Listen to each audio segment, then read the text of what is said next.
I'm Professor Lucy Rogers, the inventor with a sense of fun, and I've made it my mission to travel the UK to find out how everyday tech can give people and places the engineering edge.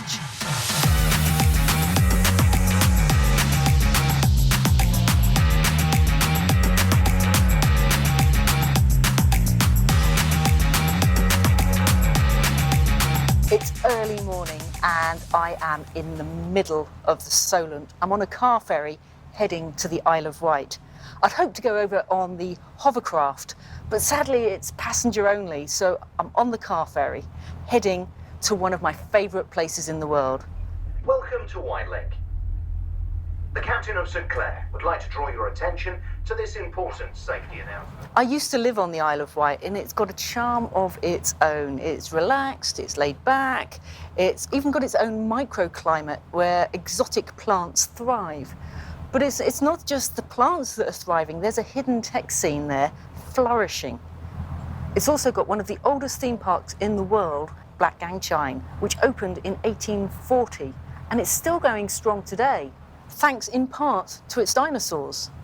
In the 1970s, the children's TV programme Blue Peter followed some fiberglass dinosaurs being made in Yorkshire, travelling down the length of the country and actually being installed at this theme park by helicopter.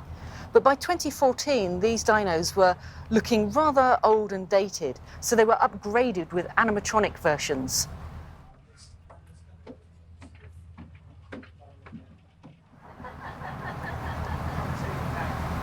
So I brought the car across because the theme park is on the southern point of the island. But I'm excited, but there's also a bit of trepidation there because in 2014, this was the engineering edge. No one else had animatronic dinosaurs. But nowadays, I even see them in garden centres. So what's happened? Has the theme park still got an edge?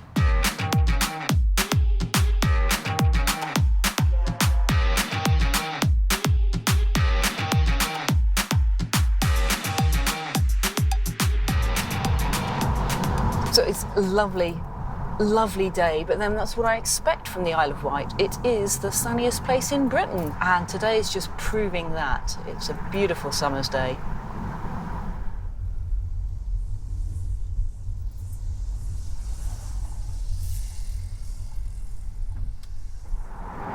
Blackgang is not owned by a huge corporation. It's owned by just one family, and therefore they haven't got huge budgets. Every pound has to be spent wisely. They can't just throw money at big off-the-shelf items. They actually have to use their imaginations to get the best things for their money so that they can keep being a unique visitor attraction and entice people to come visit them.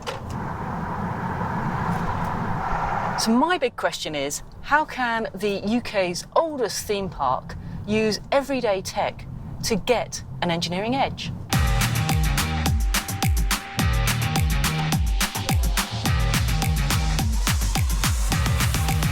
So I'm parked up in the car park and I can see straight out across the sea. I can see to the Needles, I can see across to the mainland, right across the sea. It's a beautiful day. Loads of people coming out of their cars, all the children all excited. I'm so excited as well. They don't even know what's coming for them. They're lucky. It's still lovely and sunny, but we're on a cliff and it's a little bit windy. But I'm walking down and I can see the Smuggler. Huge, it must be 30 foot tall. I mean, I don't come up to its boots. The Smuggler's got a barrel on his shoulder, green stripy legs, looking really fun. Always been here. I think he's had a lick of paint since the last time I was here. That's new. Ooh, what's that? There's a huge crate. Oh, I've got to go and have a look at this. It says flammable, danger, and there's growling coming from it.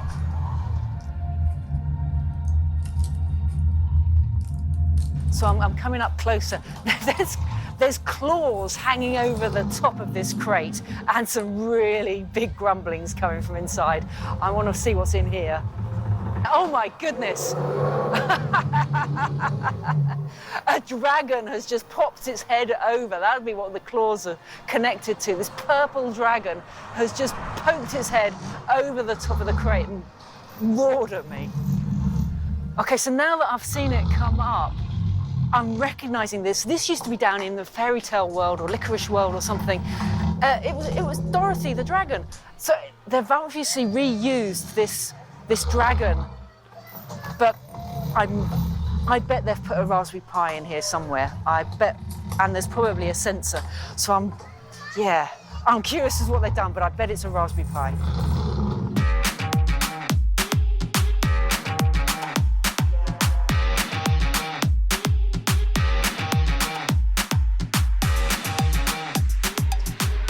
So it feels like I'm right down on the beach now, but I'm still in Blackgang and actually walking down into Underwater Kingdom. It's the newest attraction here, and I just want to see what tech I can spot. How have they done things? So I'm walking down, and I'm walking down into a cave, so I feel like I'm actually coming in and under. Oh, it's really dark in this cave. There's lights, blue lights shining up. So I'm now walking out of the cave, and it's all bright again, but I'm still underwater, and I've got a crab talking to me. There's a crab talking to me. He's waving all his arms and legs. I'm so worried. He's giving me a challenge. With all the fish that bite, and my wife will surely boil me if they're not home by tonight. There's baby, bold, clanky, whizzy, sneaky, and muscles to find. This is animatronic crab, and I can see underneath where the pipe and the electrics are going up. But it's giving us a story, and it must be triggered on a sensor. There's a PIR somewhere around, and I think there's a Raspberry Pi inside. Yeah, and it's just on a loop of a story telling us to go and find the crabs. So that's great. I'm now walking through a load of fiberglass corals, and I can see that there's lights in some of these. Some of these are just the lights that you put on decking, outside lights. But there's also eyeballs in the limpets. The eyes in the limpets are changing colour. Oh, they're cool. So I'm just listening to all the different sounds. The soundscape here is amazing. Let's just listen to that for a minute.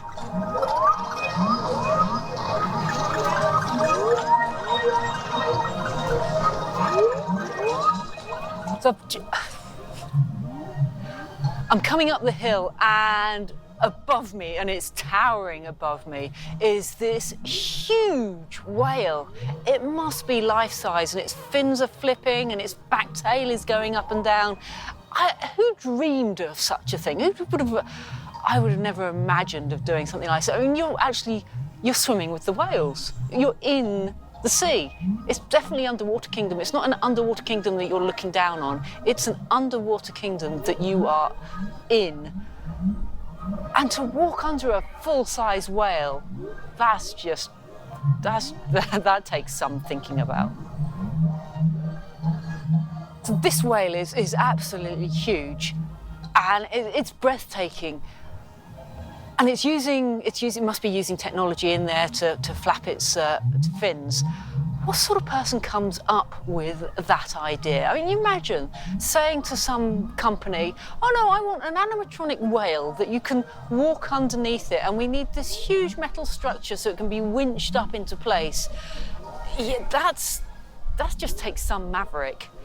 And I think that maverick must have been the owner, Alec DeBell.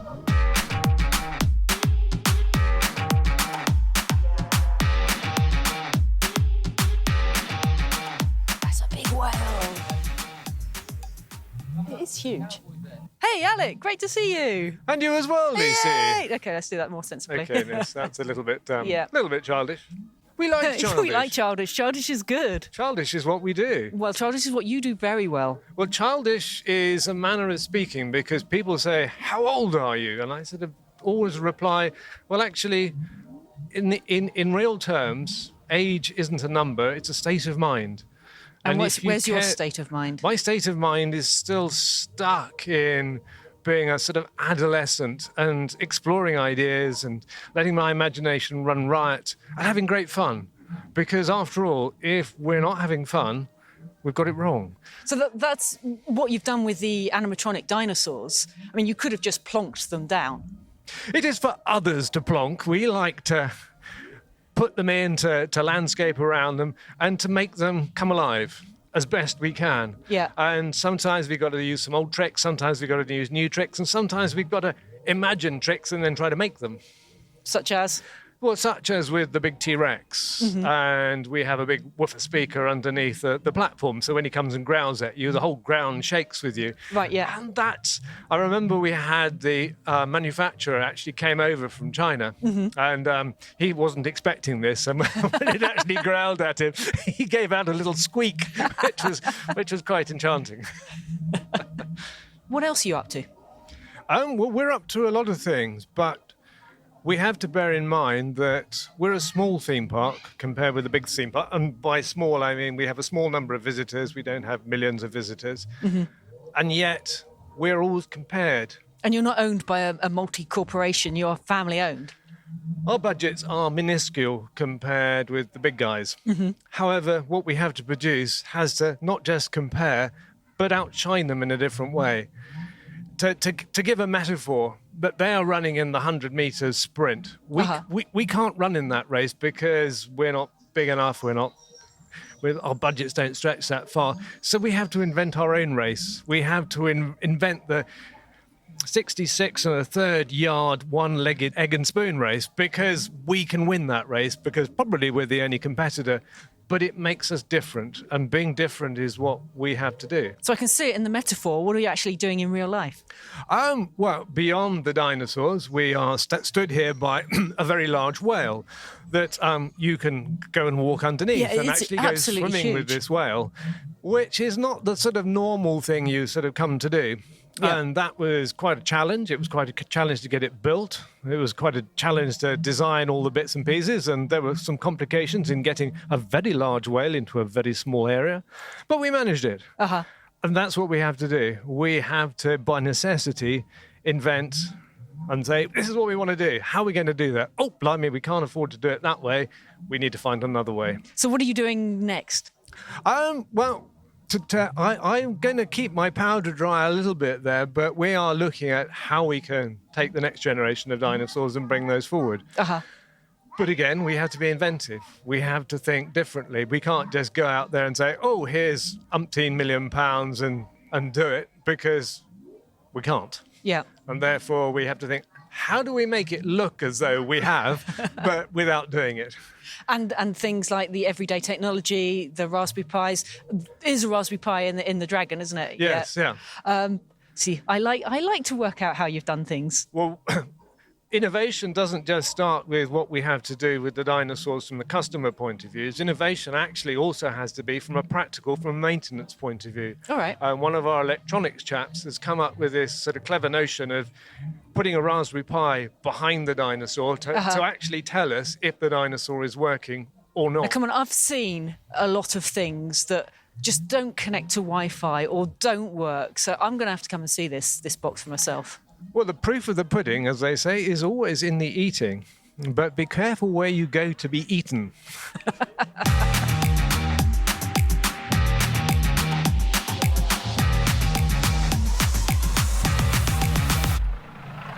Alec has sent me down to see the T-Rex in restricted area 5. So I'm going to come down. He said their new stuff is in a box. And I really can't see why a box is going to help their visitor attraction. This is just a box. What can they put in the box that's actually going to give them an engineering edge?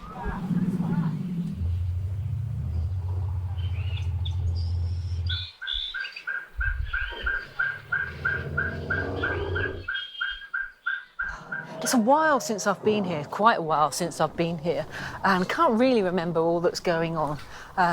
Just looking at this. Well, it's a good job all my equipment's waterproof because I've just been squirted. That was grim. So one of the dinosaurs hiding in the bushes must be a sensor of PIR that I've just walked straight past, and it's squirted water at me. It's great to see that these dinosaurs are all doing what they should be doing. They're all working really well. I just don't get why Alec is so excited about something in a box and how that's going to give him the engineering edge.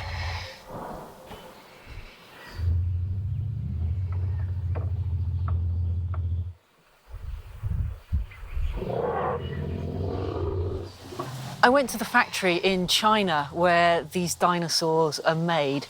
It was really, really interesting. I could see the skeletons being made of steel, being all welded together, and I could understand that. And I could see the motors and the cams and how all the mechanics worked. And then they clad them in some kind of foam. And then suddenly it went from pieces of foam on a metal skeleton to a dinosaur. And no matter how much I watched that, there was just some magic in the craftsmanship of taking it, carving that foam into the shape of a dinosaur. Was just absolutely stunning. But I also remember in that factory that they were using some steel that maybe was recycled. They were using truck windscreen wiper motors. Things just felt a little bit haphazard, and that will do the job. And I did have to get called in for when the motor controllers died. So there are costs associated with buying things more cheaply, and that's generally in terms of maintenance, I suppose. I can hear the T-Rex grumbling, so I'm just coming down and coming out to a platform. I can see him, and there he goes, there he grumbles. So I'm actually eye level with this life-size T-Rex. And as he grumbles and as he growls, the whole platform just shakes. There's speakers under the platform and it just makes the whole thing vibrate, which even when you're expecting it, does make the shivers, put the hairs down the back of your neck all stand on end. That is really primeval.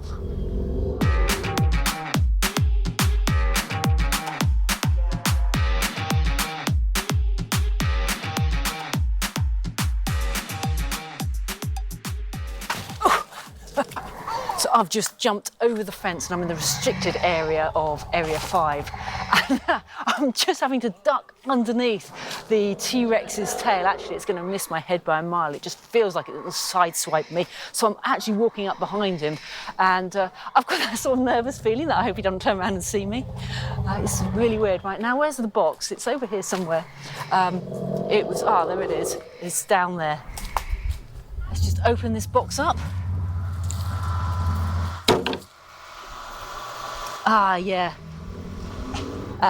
Looking in the control box, there's Raspberry Pi, there's fans, there's a whole load of Molex connectors. It's just everything, it's everyday components. ESP8266, it's a Wi-Fi microcontroller board. So obviously that's now connected. Wi-Fi is now down in this area, that's great. And these things clamped around the cables, they're non-invasive current sensors. They're less than 10 quid each. That's really interesting to see those. So that and the Wi-Fi, let's close that back up. Yeah, I think I know what's going on here.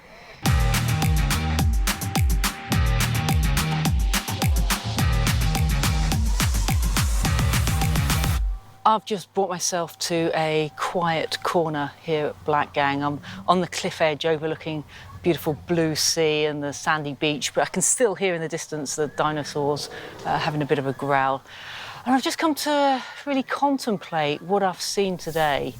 I mean, I knew Blackgang Chine had the engineering edge, but I've come to see it's all a balancing act to doing stuff within their means, but keeping the interest and keeping things going and improving things in between the years when they can make the huge new attractions. And this is something that Alec obviously spotted and is quite rightly proud of. That control box down by the T-Rex, yeah, it didn't have much new kit in it. But as I remember, the truck windscreen wiper motors would sometimes seize or stop altogether. And using that ESP8266 and the sensors, the current sensors, they can monitor how much current those motors are taking. And so if they're not taking the right amounts, if they're taking too much, maybe a motor seized, or they're not taking any, and so there's a ground fault maybe somewhere, then that can automatically alert the tech team. So you haven't got to rely on someone coming down to look and say, hey, your T-Rex isn't working. They can actually get an alert to say, the T-Rex is pulling more current than it should be. Go and have a look now. By monitoring things, they can solve problems before they become big problems and keep the magic alive all of the time. And that's something I really respect with their tech team. It's not something I'd really thought about, and they're using everyday tech to give themselves the engineering edge. I'm off for an ice cream. Coming?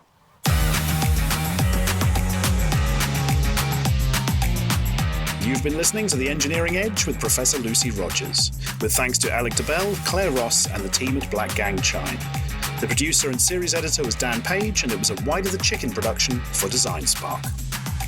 If you enjoyed the show, then please do 3 nice things for us. Subscribe, rate us on iTunes, and tell a friend about how much you enjoyed the podcast. For more episodes and bonus content, head to designspark.com/podcasts.